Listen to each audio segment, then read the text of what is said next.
Buenas noches. ¿Me están escuchando? Hola, Danita, te Hola. escucho. Listo.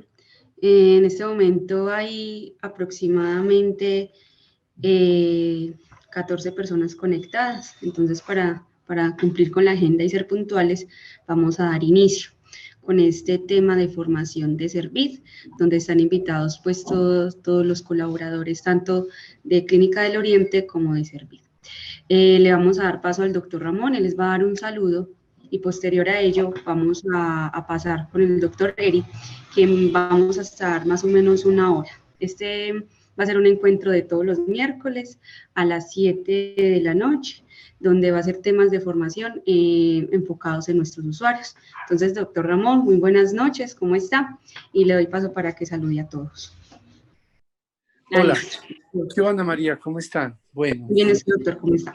Mira, ni me he bañado después de venir del gimnasio. No he tenido ni tiempo de estar en otra reunión.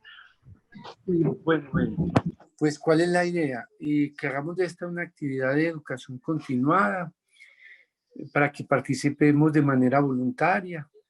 Esperamos aprender mucho y me gustaría dar paso ya directamente al doctor Eric y estaré muy atento. Listo. Muchas gracias, Ana María, por la organización, por la conexión y estamos muy bien. Listo. Chao. Listo. Chao. Bueno, muy bien, doctor, muy buenas noches. Suyo el micrófono y ya damos paso pues a lo que es la conferencia. Listo, muy bien, muchas gracias. ¿Me escuchan todos bien? Sí, doctor, lo estamos escuchando. Perfecto, muy bien, listo. Entonces voy a compartir mi pantalla. Ana, me parece que está inhabilitada mi compartir pantalla. Espéreme, doctor, yo voy mirando por acá y ya vamos mirando, yo mirando acá.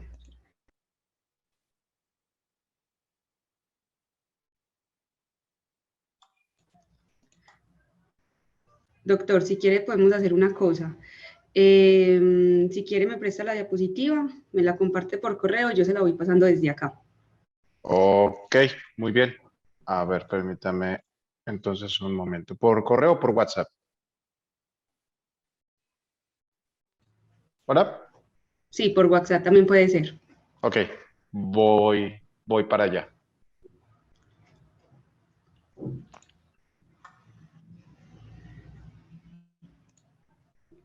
Listo. Sí. Listo.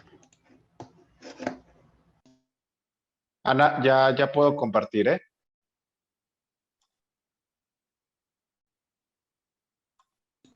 Doctor, ya le está dando la posibilidad de compartir. Ya tengo. Se lo habilité. Listo, doctor. Perfecto, listo. Muchas gracias, Ana. Listo. Bueno, pues muy bien. Pues bueno, el día de hoy entonces, pues muy buenas noches a todos. Pues bienvenidos a este primer espacio de sesiones académicas, donde la idea pues es que sea un espacio de aprendizaje como para todos.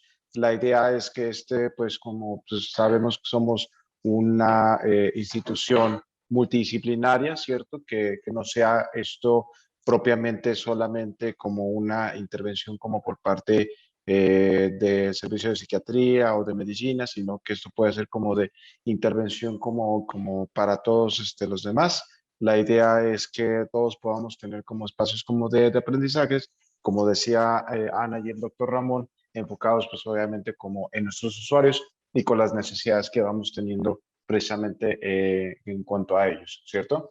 Toda ¿cómo se llama? Esta formación va a ser grabada, de todos modos, va a ser una cuestión de que ustedes la pueden volver a ver en cualquier otro momento o pasársela a los compañeros que no pudieron conectarse para que, pues, bueno, puedan estar enterados en este sentido. Y este primer tema surge en torno a la situación de, bueno, algunos requisitos que especialmente la EPS Sura ha llegado como a solicitarnos, ¿cierto? Que es el tema de que nuestros usuarios tengan en las historias clínicas colocadas los criterios de la ASAM, ¿cierto? Y que a lo mejor ustedes lo han llegado a leer en estas historias y bueno, se preguntan qué significa esto o por qué es importante como tenerlos en cuenta, ¿cierto?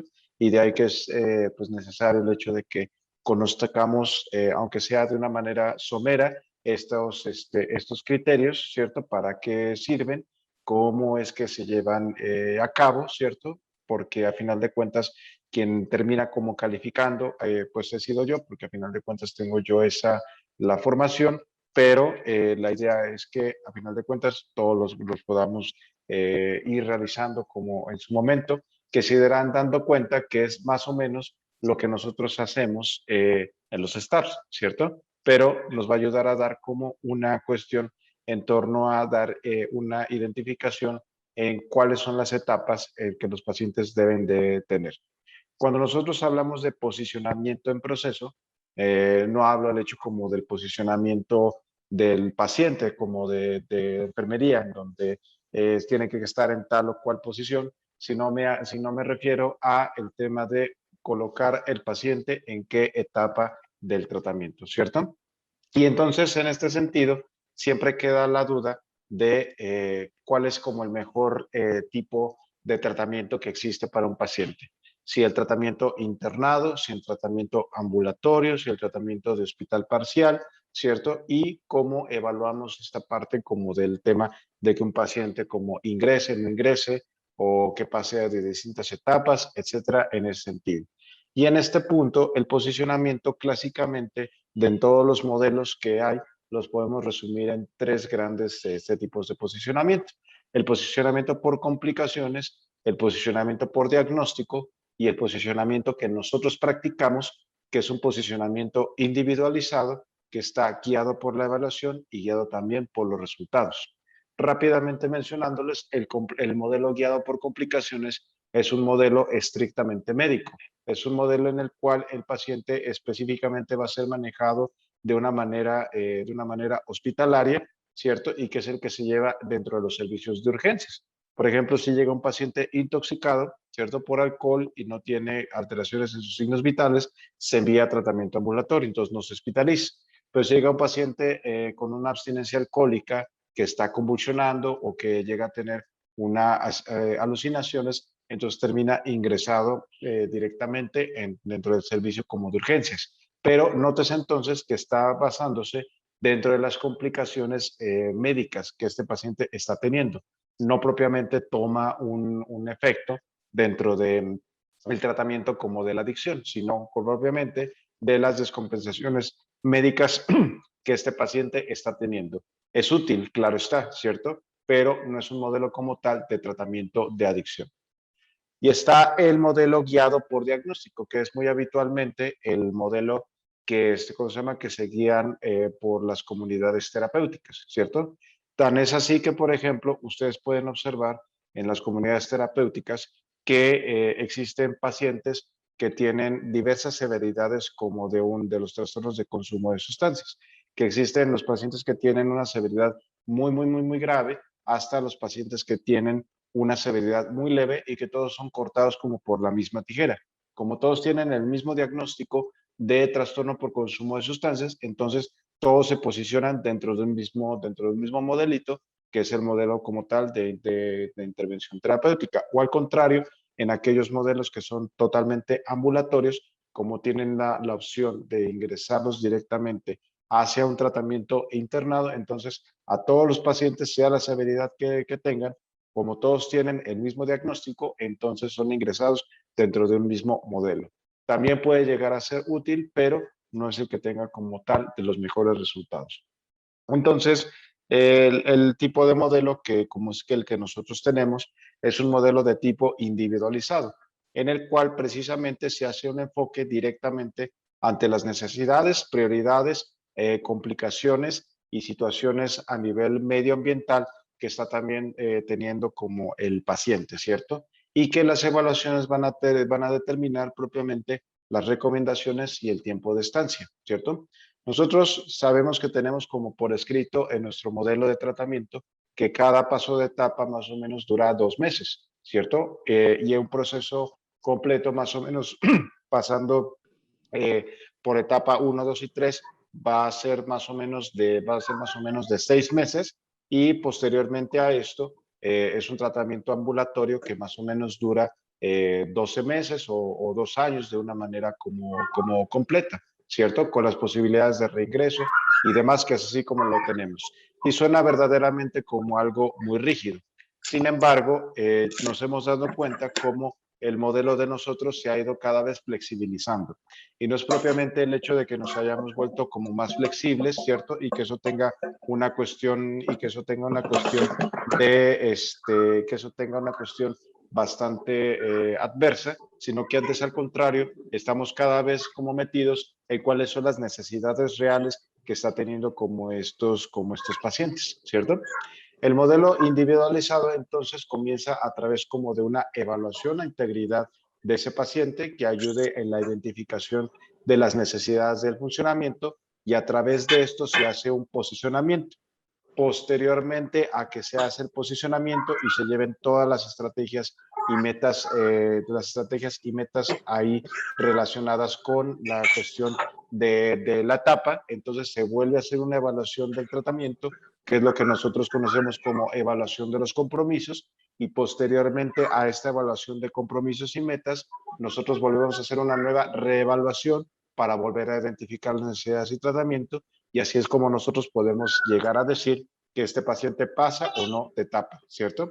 Si se dan cuenta, este es un modelo que nosotros estamos haciendo, ¿cierto? Nosotros ya estamos realizando y la idea de esta charla es precisamente dar un poco de sistematización. Y para esta situación del tratamiento o del posicionamiento individualizado, pues existen los criterios de la ASAM.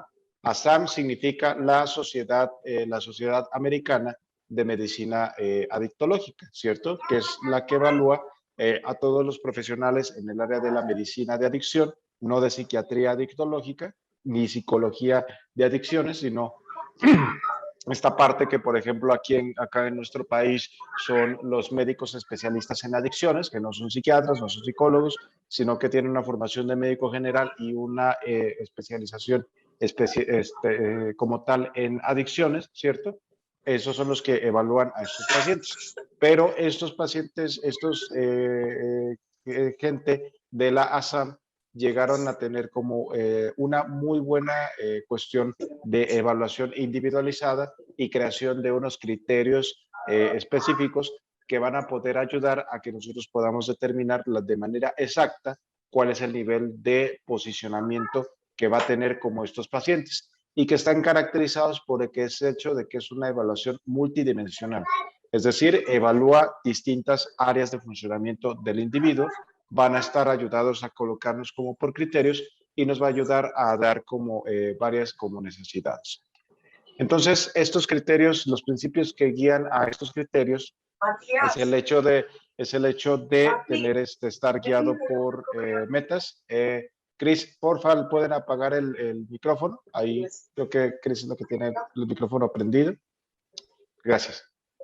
Decía, es un modelo que es guiado por las metas, ¿cierto? Es decir, aquí para tal, nosotros decir que este paciente va a determinar el posicionamiento, va a depender propiamente si está cumpliendo o no con los compromisos, si está cumpliendo o no con las metas, ¿cierto? Porque va a estar en la búsqueda de esa recuperación funcional del paciente.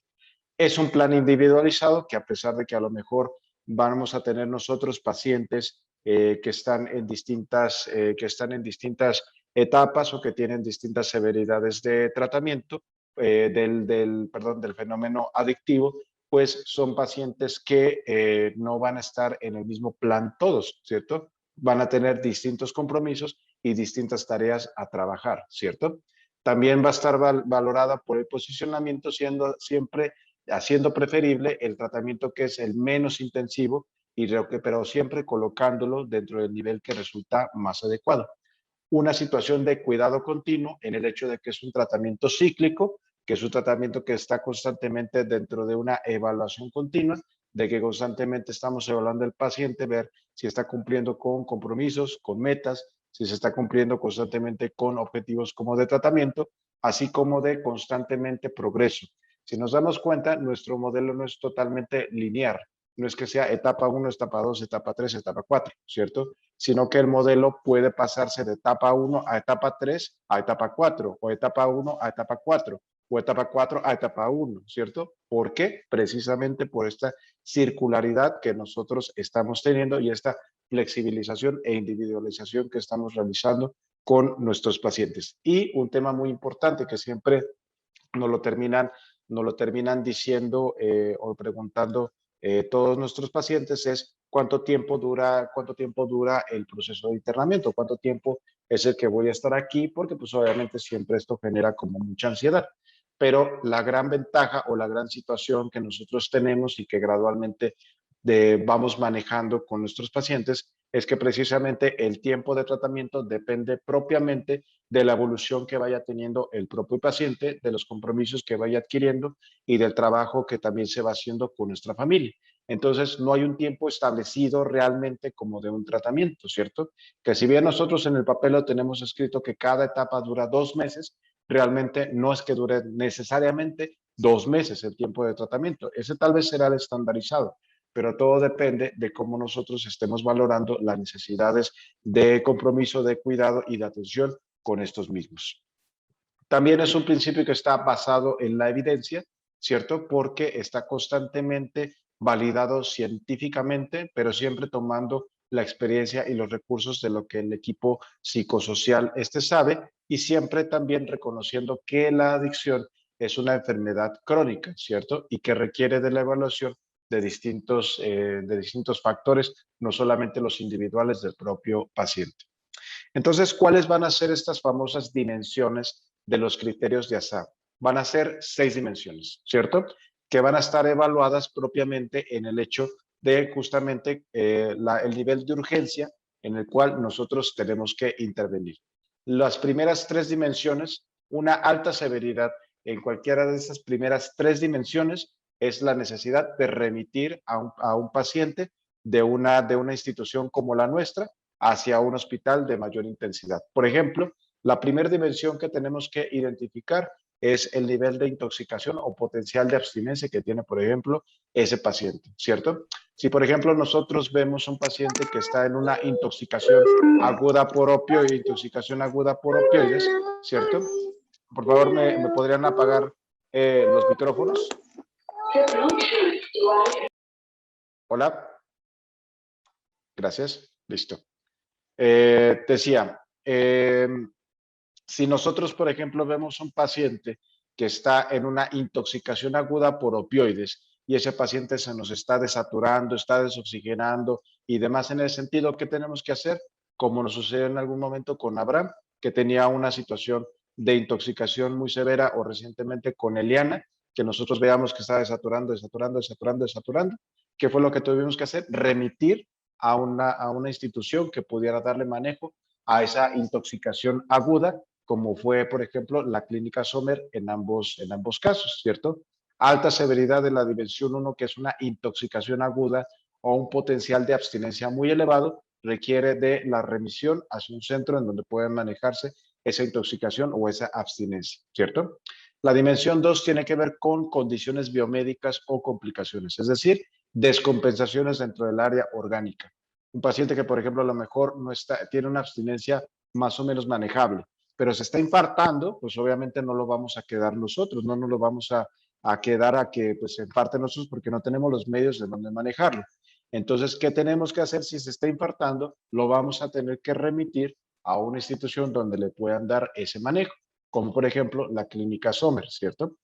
El 3 son condiciones emocionales, conductuales y complicaciones que propiamente tiene que ver con patología psiquiátrica. Si ese paciente está con un altísimo riesgo de suicidio, con una psicosis aguda, con una situación de heteroagresividad muy significativa, con una condición que nos esté confundiendo de que tenga, por ejemplo, una infección cerebral o que esté teniendo, por ejemplo, alguna otra condición de crisis epilépticas continuamente, un estatus epiléptico, tampoco en teoría no deberíamos de quedar nosotros, sino que tendría que ser remitido a una unidad de cuidado de salud aguda, ¿cierto? A nivel como hospitalario. La realidad es que nosotros estas condiciones en la clínica, podemos darle afortunadamente como el manejo necesario. También así que hemos tenido pacientes recientemente con alto riesgo de suicidio y nosotros pues obviamente hemos podido contener, controlar, ayudarnos en cuanto a esta situación. Hemos tenido o tenemos pacientes con alto riesgo de heteroagresividad, con síntomas psicóticos y demás, y nosotros hemos podido darle adecuado manejo. Pero en teoría, la idea sería remitirlos a una institución psiquiátrica de agudizados. Y estas otras dimensiones son las dimensiones que antes, al contrario, las de más alta severidad implica la necesidad de mantener en un tratamiento residencial. El primero de ellos es la motivación al cambio, ¿cierto? Si un paciente tiene una alta motivación al cambio, entonces menos necesidad de internamiento hospitalario vamos a tener. La gran mayoría de nuestros pacientes están en contra de su voluntad, ¿cierto? Y eso tiene que ver entonces el posicionamiento residencial porque hay una mayor condición de necesidad de trabajo con ese paciente para trabajar mucha conciencia de enfermedad, ¿cierto? Pero a todos les tenemos que decir que todos estos pacientes son, que tienen una alta motivación, que quieren estar dentro del tratamiento. Y eso es por meras condiciones legales. Pero uno de los principios de tratamiento que menciona la administración, el Instituto Nacional de Abuso de Drogas de los Estados Unidos es que para que un tratamiento sea exitoso, no necesariamente necesita ser voluntario, ¿cierto? O sea, la condición de voluntariedad no es un factor totalmente decisivo para el éxito de un tratamiento farmacológico. Y para muestra, prácticamente todos nuestros pacientes, que de una u de otra manera terminan mejorando, a pesar que la motivación para el cambio no termina siendo como la más adecuada, ¿cierto? Obviamente, si un paciente tiene buena motivación para el cambio, se nos facilita el trabajo, pero no es lo necesario para que a final de cuentas tenga una intervención en este sentido. El número 5 es la dimensión quizás más importante para nosotros de evaluar, el potencial de recaída o de uso continuo o de problemas continuos secundarios al consumo de sustancias. Una alta severidad de estos pacientes implica el hecho de que el paciente permanezca en una misma etapa. Por ejemplo, Felipe Osorno, que sabemos que tiene un riesgo así de recaída apenas pisa afuera de la clínica, como tiene una alta severidad en este sentido, nos ayuda a evaluar que necesita permanecer internado, ¿cierto? El 6 es el ambiente de recuperación, ¿cierto? En donde también una alta severidad implicaría la necesidad de un tratamiento residencial. Ejemplo, Steven. Sabemos que él funciona muy bien, que él está muy bien, que él a lo mejor no tiene tanto riesgo de recaída, pero apenas pisa su domicilio, apenas pisa el ambiente en donde él vive, va y recae, ¿cierto? Entonces, a alta severidad en este sentido implica o nos da a nosotros la idea que ese paciente requiere mantenerse en tratamiento residencial. Y bueno, cada uno de estos niveles o cada una de estas dimensiones tiene distintas maneras de cómo evaluar. Se me paso esto rápido para que vean esto. Cada dimensión va a estar evaluada en un nivel dependiendo del mismo, ¿cierto? En un nivel 0, en donde no se tiene nada de severidad, hasta un nivel 4 por cada una de estas dimensiones, en las cuales el nivel 4 es el que es el que ustedes pues nos hablan de una alta severidad. De ahí que ustedes van a ver en las historias clínicas que yo redacto, al menos en la historia clínica inicial que yo termino de redactar, en donde colocamos los criterios de la SAM, ¿cierto? Que aparecen. Criterios de la SAM, dimensión 1, intoxicación 1, no tiene, digo 0, no tiene riesgo. Dimensión 5, 4, alto riesgo de recaída. Por esto que aquí les estoy mencionando, porque estoy haciendo una evaluación dimensional y con ello adecuando y comprobando la necesidad de que ese paciente se mantenga en ese nivel de tratamiento. ¿Y cuáles son los niveles de tratamiento que se encuentran por medio de la SAM? Primero, el nivel de evaluación WM, que es el manejo de la abstinencia, y de ahí primero empiezan del 0 al 2 con tratamientos ambulatorios y 3 y 4 con servicios residenciales. Servicios en 1 son ambulatorios, 2 intensivos y hospital parcial, 3 residenciales y 4 médico-intensivos, y un adicional que es el OTP, que es el tratamiento de mantenimiento con metadona. El nivel 1, ¿cierto? Nos maneja que es un manejo ambulatorio sin monitorización continua, que son el nivel WM, que son los niveles como de abstinencia, que estos son como un poco más como de servicio, como de urgencias, que es determinando qué tan intoxicado o no está ese paciente. En general, nuestros pacientes no llegan con una intoxicación aguda, y en general cuando llegan con una intoxicación aguda, pues son pacientes que realmente no traen una gravedad tan importante por la misma intoxicación. Quizás el riesgo más importante que llegamos a tener es el de la abstinencia, y las abstinencias más graves que llegamos a presentar son aquellas que están relacionadas con el consumo de depresores, como por ejemplo alcohol, benzodiazepinas y opioides, que estas sí pueden generar crisis convulsivas o pueden llegar a generar la muerte, ¿cierto? Pero bueno, nosotros les damos el manejo inicial. Me brinco estas porque, pues bueno, realmente no hay tanta necesidad de que conozcamos estas, pero estas sí, para conocer un poco como la naturaleza de la cuestión como de las etapas y a qué nos referimos con un tratamiento ambulatorio, con un hospital parcial y con un hospital total, o con una hospitalización o con un modelo residencial. Tenemos la intervención etapa, que la de intervención temprana, qué pena, en el nivel 0.5, ¿cierto? Estos niveles lo estableció la SAM de una manera como de, bueno, es que tenemos servicios ambulatorios, servicios de hospitalización parcial y servicios de internamiento. Y en esos ínteres, entre el 1, 2 y 3, entonces está poniendo como los distintos niveles fraccionados para decir cuál va a mayor o menor intensidad. Y en la intensidad más baja están los niveles de intervención temprana, que son los servicios tal vez como de prevención indicada. Aquellos usuarios, aquellos adolescentes que empiezan a tener el consumo de sustancias, que están más valorados en cuanto a consejería, psicología, tal vez no requieren tanta intervención psiquiátrica, ¿cierto? Y más en un nivel preventivo, que esta cuestión de intervención temprana no la tenemos de momento, ¿cierto? Aquí es donde sí empezamos, los servicios ambulatorios. Un servicio ambulatorio es aquel servicio en donde se lleva menos de 9 horas a la semana o 6 horas, por ejemplo, para los adolescentes. Y esto es como, por ejemplo, las atenciones que nosotros hacemos en etapa 4 con los pacientes que tienen mayor funcionalidad, aquellos que ya están trabajando y que no están yendo al proceso todo el miércoles, como por ejemplo estuvimos con Germán Colorado, que ya dimos de alta, en donde él estaba trabajando, él iba solamente un miércoles, venía a sus citas específicamente de psiquiatría, psicología, trabajo social, y se terminaba yendo menos de 3 horas por semana. Él estaba en una intervención ambulatoria de baja intensidad. Pero tenemos el tratamiento ambulatorio intensivo, que este es como el paciente en etapa 4 completa, ¿cierto?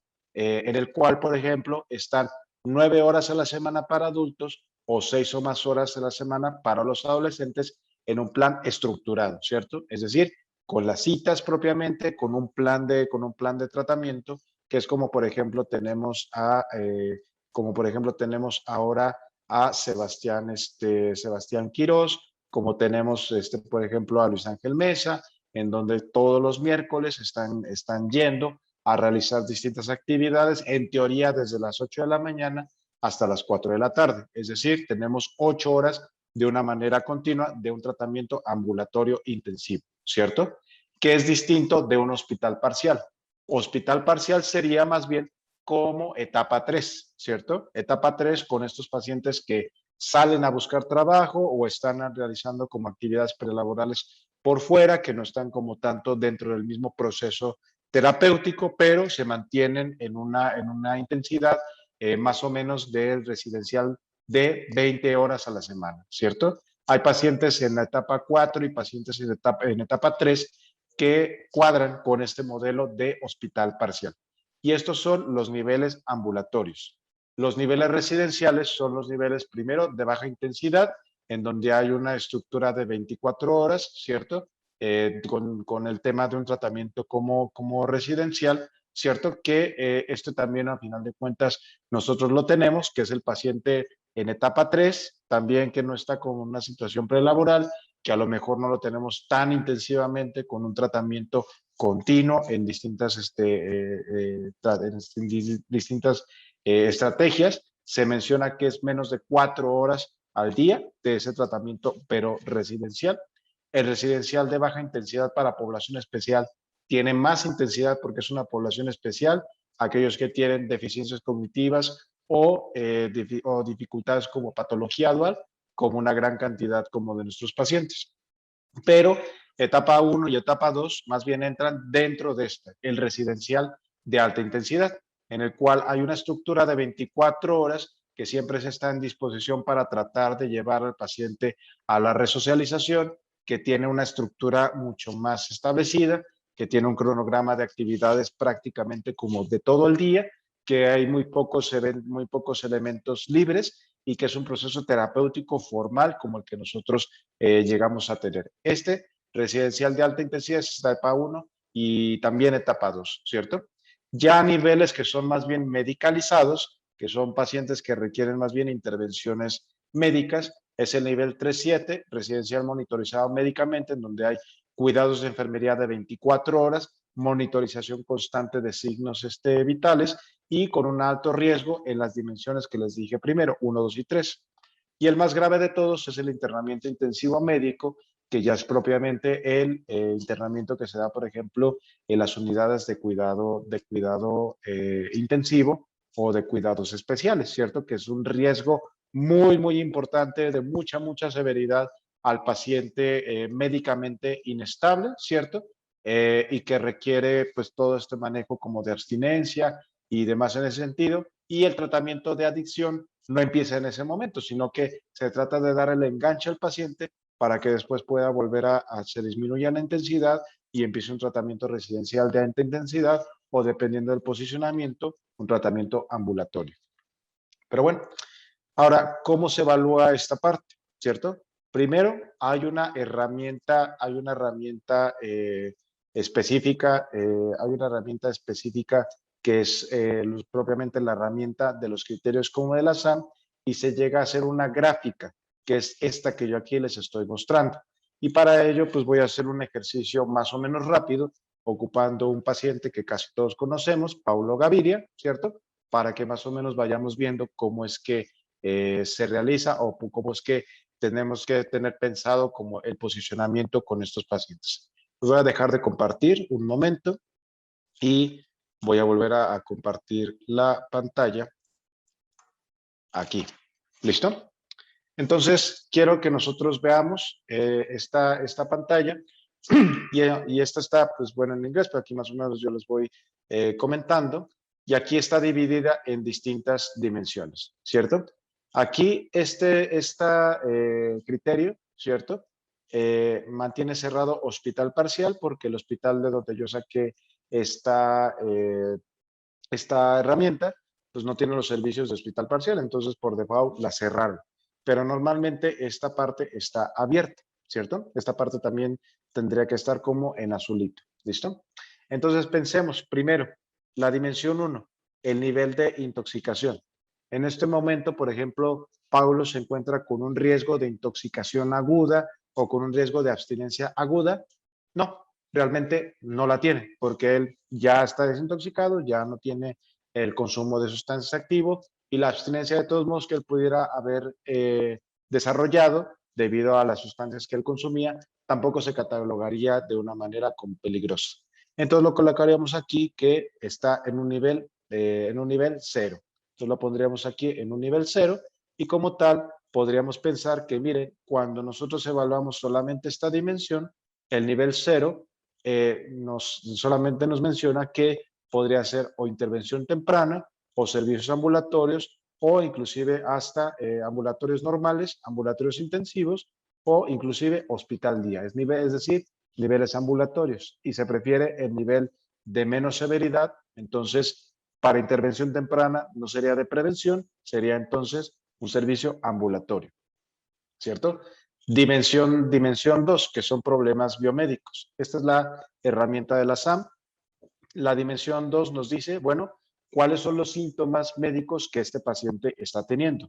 Este paciente tiene médicos graves, tiene una situación de urgencia, No. Tiene una condición médica grave, tiene una condición que se puede inestabilizar, fácilmente se puede infartar, fácilmente puede tener una crisis hipertensiva, tampoco. Este paciente tiene varios problemas físicos, no se puede movilizar, requiere asistencia, se puede descompensar, tampoco, ¿cierto? Este paciente tiene alguna interferencia con el funcionamiento, tampoco. Entonces, podríamos entonces que Paulo, por ejemplo, tiene un nivel de gravedad en esta dimensión de 0, ¿cierto? Entonces, ninguna, y volvemos a ver cómo aquí es que se nos abre ya inclusive la posibilidad de servicios hospitalarios, ¿cierto? Pero ¿cómo se llama? De servicios hospitalarios en esta parte en donde no se da ninguna, pero pues se prefiere como la menor intensidad. Entonces, como tiene una dimensión de 0, pues entonces podemos poner la de menor intensidad, que sería la ambulatoria. Aquí viene lo bueno, la tercera, ¿cierto? Que eran los problemas psiquiátricos. ¿Qué nos dicen los problemas psiquiátricos? Paulo tiene totalmente claro, lúcido, no tiene ningún problema, no hay ninguna condición que este paciente tenga psiquiátricamente, pues no. Sabemos que tiene un trastorno afectivo bipolar, ¿cierto? Tiene un diagnóstico que creo yo que tiene un probable diagnóstico de enfermedad mental, no lo tiene confirmado, tiene un trastorno afectivo bipolar, entonces no sería el nivel 1. ¿Tiene una enfermedad mental persistente? Sí, los síntomas interfieren con la recuperación, pero no habrá amenaza directa a sí mismo. Este paciente fácilmente se llega a descompensar, fácilmente se puede llegar a volar, fácilmente puede llegar a lesionar a los otros, entonces no sería un nivel 2, ¿cierto? Nivel 3, enfermedad mental grave, pero que no requiere cuidados de autorizados, tiene cierto problema autolítico o de agresión, pero controlable en un medio de 24 horas, puede ser. Vayámonos a la 4, paciente que no puede ser atendido, necesita tener un cuidado de una manera agudizada, ¿cierto? En estos momentos realmente no, porque está con nosotros, está con tratamiento, puede ser controlable, pero entonces nos vamos al nivel de dimensión número 3, es decir, de los más severos. Entonces volvemos y grafiquemos. Estamos diciendo que es algo moderado y veamos aquí cómo los servicios empiezan a estar como cada vez como más cerrados, ¿cierto? Y pensamos que este paciente, como está de una manera mucho más moderado, pues requiere de un nivel mucho mayor. En este sentido, un nivel de internamiento de 24 horas, que sería el nivel 3-5, ¿cierto? Sí, 3-5, ¿listo? Vamos con la 4, que es motivación para el cambio. Aquí yo les digo, ¿Paulo Gaviria tiene alguna motivación para el cambio? Ninguna, pero en lo absoluto, nada, ¿cierto? Entonces aquí de inmediato nos vamos hacia el 4, porque no tiene absolutamente cero motivación para el cambio. ¿Cuál sería la diferencia entre el 3 y el 4? Que el 3 vemos que pudiera ser trabajado. En el 4 no hay una sola motivación para el cambio. Es lo más severo que uno puede encontrar en cuanto a motivación para el cambio. Entonces pensemos aquí que simplemente no la hay. Entonces 4, ¿listo? Y volvemos y nos vamos a la herramienta y graficamos. Y veamos cómo la severa ya nos cierra directamente los niveles de intervención temprana y nos mete directamente en los niveles de intervención intrahospitalaria. Entonces pensemos en la de menor severidad, no requiere cuidados monitorizados, pensemos en una cuestión que es una hospitalización de 24 horas. Nivel 5 o dimensión 5, que es la capacidad o el riesgo fácil de recaída que está teniendo este paciente. ¿Qué dice la dimensión 5? ¿Tiene posibilidades de recaída? Claro, entonces nula no es. Riesgo mínimo tampoco lo es, porque apenas pise allá afuera, va y vuelve a consumir, ¿cierto? ¿Tiene un reconocimiento alterado sobre la recaída? O sea, ¿tiene más o menos conciencia? No, no tiene cero conciencia de enfermedad. Pobre reconocimiento de los riesgos de recaída y alta probabilidad de la misma y pobres habilidades para mantener la abstinencia, podría ser, o sin habilidades de afrontamiento, es decir, no ha hecho absolutamente nada de proceso y está prácticamente igual que como entró. Paulo estaría aquí en el número 4, en el de mayor severidad. Vamos y graficamos, y ¿qué obtenemos aquí? Que la parte de mayor severidad de inmediato nos cierra las posibilidades de los tratamientos ambulatorios. Entonces nos vamos a los tratamientos internos. Entonces yo considero que requiere un tratamiento de alta intensidad, ¿cierto? Dimensión 6, ambiente de recuperación. que él nos dice las dimensiones en el ambiente de recuperación. ¿El ambiente es propicio para que el paciente se recupere? No. Tiene pobre soporte social, pero ¿el ambiente puede ayudar a que este paciente se pueda mantener como libre? Tampoco. El ambiente tiene un nulo soporte, pero ¿puede mantener cierta estructura? Nada, porque nada puede como mantener esa estructura. Poco soporte y tiene dificultades para poder acudir a la clínica y demás, pero un poquitico o absolutamente nada, y es hasta de riesgo al paciente porque pues, puede resultar como lesionado. Y recordemos que este paciente ha estado amenazado, este paciente ha amenazado, este paciente, el ambiente en el cual él se desenvuelve, pues tiene un riesgo sumamente elevado. Entonces nos vamos hacia la situación de más alta gravedad, que sería el número 4.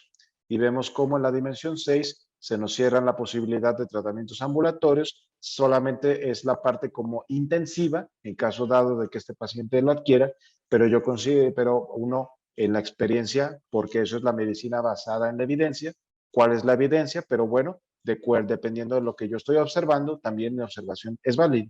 Y yo observo que este paciente, este paciente está necesitando una intervención en un tratamiento de mucha más alta severidad, entonces un tratamiento residencial de 24 horas, ¿cierto?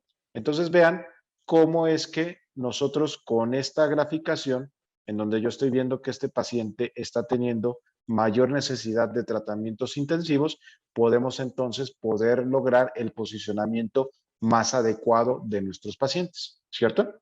Ese es el tema principal de este tipo o de esta manera de evaluar a este paciente. Y la herramienta de los criterios de la SAM, hagan de cuenta que es como si fuese una historia clínica, en la cual pues se hace una historia de los abusos de sustancias, distintos cuestionamientos del consumo sobre las sustancias, sobre los problemas biomédicos si tiene alguna enfermedad que requiera de ser agudizado, sobre las situaciones psiquiátricas si tiene alguna condición en ese sentido, sobre las condiciones de motivación al cambio, si afecta a alguno de los siguientes, qué tanta motivación tiene, y así en este sentido, esta herramienta de la SAM nos va dando pistas sobre el hecho de cuál es el área en donde es más adecuado que estos pacientes puedan estar posicionados.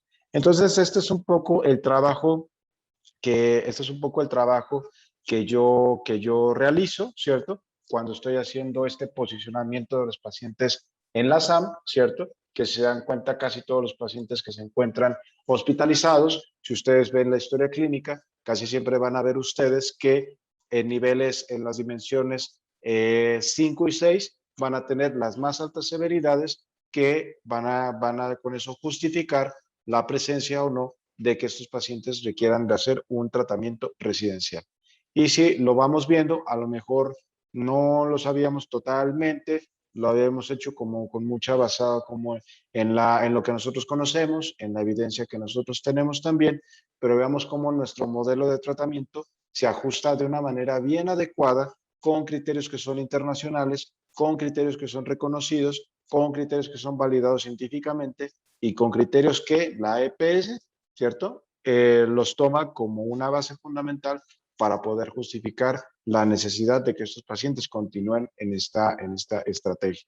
Entonces, por eso es bueno conocerlos, por eso es bueno saber a qué nos vamos a referir con criterios de ASAM, y cuando nosotros decimos que un paciente requiere de un tratamiento intrahospitalario, pues no va a ser un paciente que solamente porque yo crea que debe de ser hospitalizado, sino porque es un paciente que requiere de una evaluación a cabalidad y precisamente posicionarlo de una manera adecuada. Cabe aclarar que esto de posicionamiento aplica exclusivamente para los pacientes que sufren adicción, para los pacientes de intento de suicidio y que ingresan por alguna otra condición que no sea un consumo de sustancias, no aplica el posicionamiento, porque ahí son criterios que son distintos de los de la SAM, ¿cierto? Criterios clínicos, criterios de ideación suicida, etcétera, ¿cierto? Ahí es otra cuestión en cuanto a ese sentido, ¿cierto? Y bueno, no sé si ustedes tengan hasta con esto que les estaba hablando alguna duda al respecto. No sé si alguien quiere hacer como algún comentario o conforme hemos venido trabajando, si esto les hace sentido con pues toda esta parte como de los criterios y por qué hemos aparentemente flexibilizado un poco el tema de que ya no sean como siempre 2 meses de las etapas, aunque cuando decimos proceso completo es pues paciente que tiene que cumplir como objetivos y metas y que se puede quedar 6 meses, 3 meses, 2 años y demás en ese sentido, porque todo eso depende como de la evaluación que nosotros hagamos. No sé si tengan alguna pregunta, algo en este sentido, algo que quieran que aclare a mayor detalle.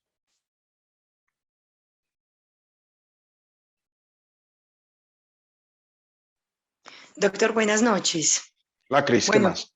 muy bien, gracias. Bueno, primero, pues me parece una muy buena síntesis de lo que es este instrumento. Yo quería su opinión en función de que, bueno, tenemos distintos instrumentos que nos permiten identificar como el grado de severidad, puede ser como de la condición clínica en relación a las estrategias y herramientas que nosotros tenemos para la atención.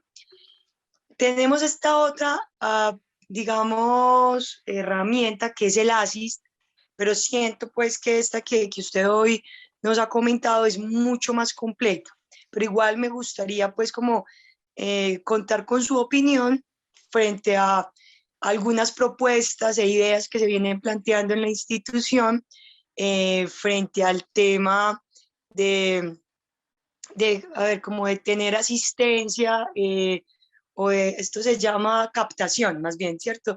Estrategias de captación frente al tema del tratamiento de la institución. Entonces quería como su opinión en cuanto a una de estas dos herramientas, específicamente pues en función de esta captación que podemos empezar nosotros a desarrollar desde los espacios del proceso ambulatorio, por ejemplo, en Calasanz. Sí, lo que pasa es que el ASI, que es el índice de severidad de la adicción, y otras herramientas como el Maudsley, el cuestionario de Maudsley, o también la terapia de tratamiento, bueno, la herramienta de evaluación de tratamiento multimodal, que esa fue creada acá en Colombia, más bien son escalas de severidad de la adicción, ¿cierto? Nos dice qué tan severo o qué tanto no tiene la severidad un paciente en distintas áreas como de su vida, pero no nos da como una herramienta como tal que nos ayude a nosotros en la toma de decisiones para decir que este paciente va a tal o cual tratamiento, sino nos dice específicamente, esta es la severidad, ve a ver qué haces con él, ¿cierto? Es básicamente lo que nos dice. La herramienta de tratamiento multimodal es como un poco la versión colombiana, ¿cierto? De esta herramienta de la SAM, ¿cierto? ¿Cuál es la gran desventaja? Que es una herramienta muy elaborada, ¿cierto? Que requiere una evaluación como a largo plazo, una evaluación que requiere como de intervenciones continuas por en distintos momentos como de la etapa, ¿cierto? En distintos modelos de los meses, ¿cierto? Y que se torna muchas veces como complicadas. Entonces, esta herramienta resulta muy útil también porque es una herramienta que uno cuando ya tiene como más entrenamiento, uno demora más o menos 1 hora en terminarla, ¿cierto? Que es lo que más o menos nos demoramos realizando una historia. Es lo que ¿Me escuchan? Es que se me acabó la pila de mi micrófono, de mis audífonos. Sí, doctor, sí lo estamos escuchando. Listo. Entonces les decía, nos lleva más o menos, o sea, cuando uno está entrenándose y haciendo la herramienta como tal en ese sentido, nos llega a tomar más o menos 1 hora, que es el tiempo que uno se demora realizando una historia clínica, ¿cierto? Y más o menos va llenando. Pero cuando uno ya tiene el entrenamiento, más o menos tiene como captadas las ideas de lo que sucede en el interrogatorio, llega a ser mucho más rápido, nos llega a tomar 20 minutos, 30 minutos y nos da una muy buena idea de pues en dónde es más adecuado tener esta clase como de pacientes. Entonces, por eso es que también y como es un instrumento que es que son criterios que son validados a nivel como internacional por la NAIDA y demás. Por ejemplo, la EPS nos las acepta muy bien y entra como dentro de la justificación de lo mismo, ¿cierto? Entonces, yo creo que es una buena estrategia como para poder captar pacientes y a través como de eso justificar el hecho de que pues, este paciente requiere o no intervención requiere una intervención más continua, más intensiva, menos intensiva y no solamente por la severidad de la adicción. Muchas gracias, doctor. Diego, ¿qué quería comentar?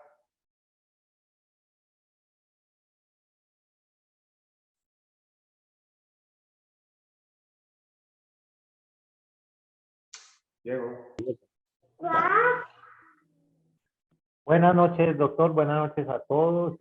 Muy interesante, doctor. Siempre me había preguntado en las historias de psiquiatría, veía lo del tema de las dimensiones. Esto ¿qué es lo que el doctor está evaluando acá? Y ya pues con la ponencia de hoy me queda muy claro y veo que es muy práctico. Quería preguntar en la medida que nosotros vamos trabajando según esta escala, la ubicación de cada paciente y las necesidades del tratamiento, si esta escala se aplica solamente al principio del tratamiento o si hay un otro momento donde se hace una reaplicación de esta evaluación de las dimensiones. Sí, no, es una como tal, como es un proceso individualizado, ¿cierto? Y guiado por metas, ¿cierto? Es lo que se hace más o menos cuando se termina realizando la evaluación de compromisos, ¿cierto? Es decir, qué tanto este paciente está cumpliendo con las metas, con los objetivos y demás, para poder decidir si avanza o no de etapa, ¿cierto?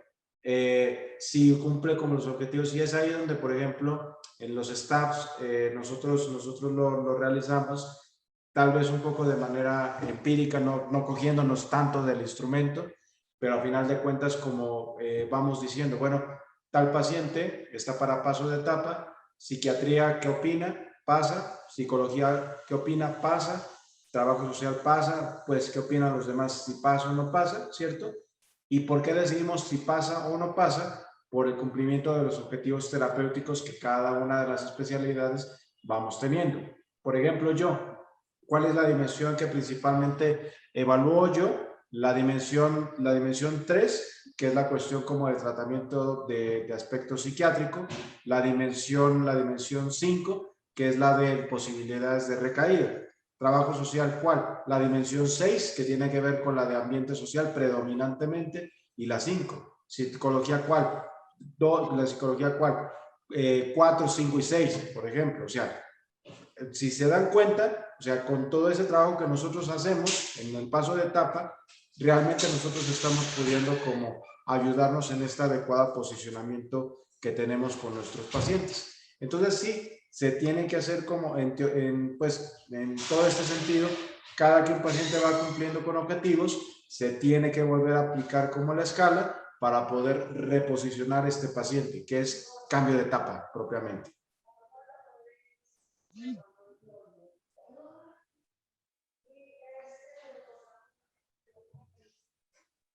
¿Alguna otra pregunta? ¿Alguien más que quiera comentar algo?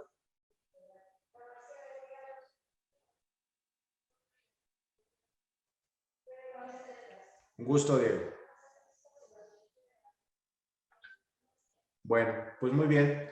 Pues bueno, les agradezco mucho el haber estado en este espacio.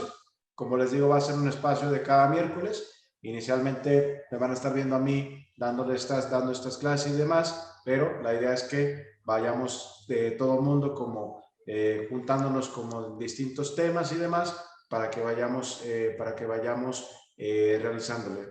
Una última de Miguel. Hola, doctor, ¿cómo está? Buenas noches. Hola, Miguel, ¿cómo va?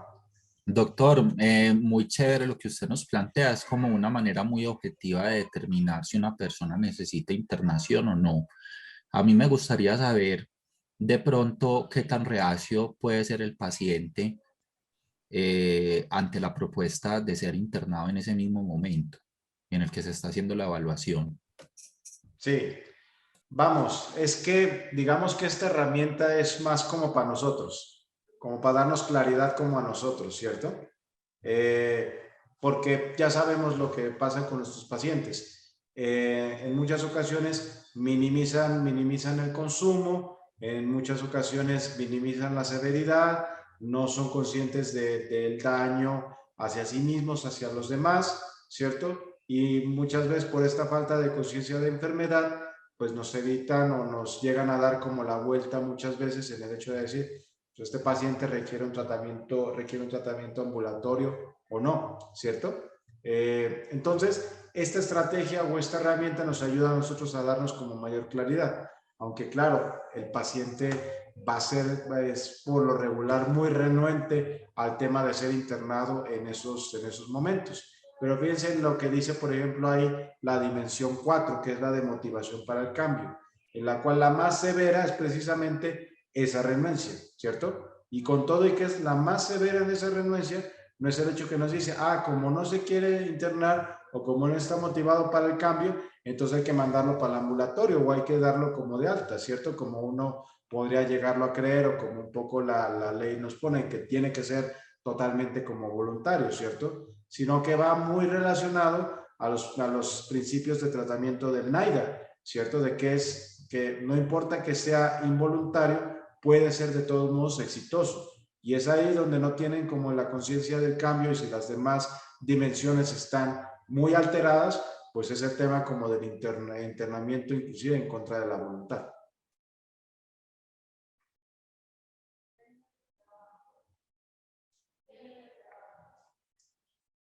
Bueno, muy bien. Entonces, les agradezco entonces mucho a todos, ¿listo? Nos vamos a estar viendo por acá, ¿listo? Como les digo, esta cuestión quedó grabada, ya Ana les dirá cómo acceder como a la misma y demás, ¿listo? Y vamos a ir preparándole el siguiente tema, más o menos para fin de la semana, les voy comentando sobre el siguiente tema, ¿cierto? Y les iremos preparando gradualmente. Si llegan a tener alguna sugerencia sobre temas que sean necesarios, importantes o bueno, que los estemos estableciendo, ¿cierto? Vamos así a establecerlo, vamos a hacer como una cuestión como de sugerencias y demás, ¿listo? Para que ustedes ahí vayan anotando los temas que puedan ser de interés. Pero bueno, mientras tanto, muchas gracias a todos por quedarse aquí en este espacio, que pasen todos unas buenas noches, mañana nos vemos en la sede de allá del Carmen por los que me tenga que ver y demás, y nos estamos viendo en el camino para todos los demás. ¿Listo? Muchísimas gracias. Hasta luego, que le vaya muy bien. Hasta luego.